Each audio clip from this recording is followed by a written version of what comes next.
Esta mañana se ha celebrado el acto de presentación de la Bermeo Hiriko Hogeita Hamabosgarren Bandera, correspondiente a la 17ª jornada de la lucha por la corona CaixaBank. La jornada del sábado comenzará a las 6 de la tarde con la disputa de la primera regata del playoff de ascenso a la Eskolabelliga, donde Sociedad Deportiva San Bertolomeu, Club de Remo Puebla, Donostiarra, Santurtzi Iberdrola y Ares lucharán por los dos billetes que dan derecho a remar en la máxima categoría del remo. Acto seguido se disputará la Bermeo Hiriko Hogeita Hamabosgarren Bandera, con los 8 primeros clasificados de la Eskolabelliga.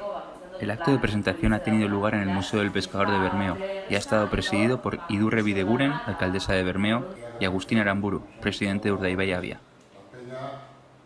Bueno, pues es un placer tener una regata de deportistas de primerísimo nivel. Yo creo que Bermeo además pues tiene un buen sitio como para disfrutar de la regata desde el Rompiolas y además bueno pues que es un día festivo, uno de los días más importantes en Bermeo, es el día de Santa Eufemia, que vamos a andar en ambiente festivo desde la mañana, por lo tanto bueno pues animar a todo el mundo a que venga a Bermeo, a que disfrute con los bermeanos y bermeanas de este día tan especial para nosotros y disfrutar de la regata, porque seguro que tenemos espectáculo asegurado y bueno, pues es todo un placer tener una regata de primerísimo nivel. Durante todo el día ambiente festivo asegurado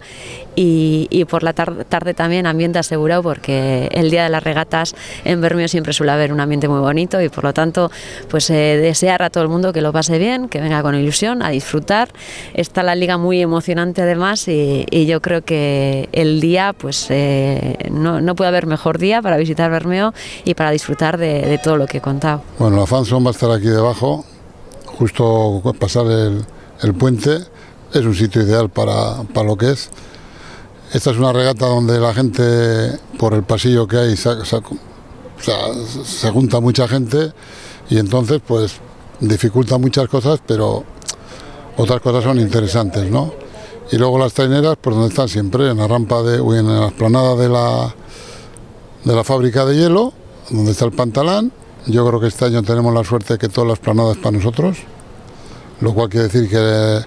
los botes van a entrar todos con una holgura terrible y el acceso muy fácil,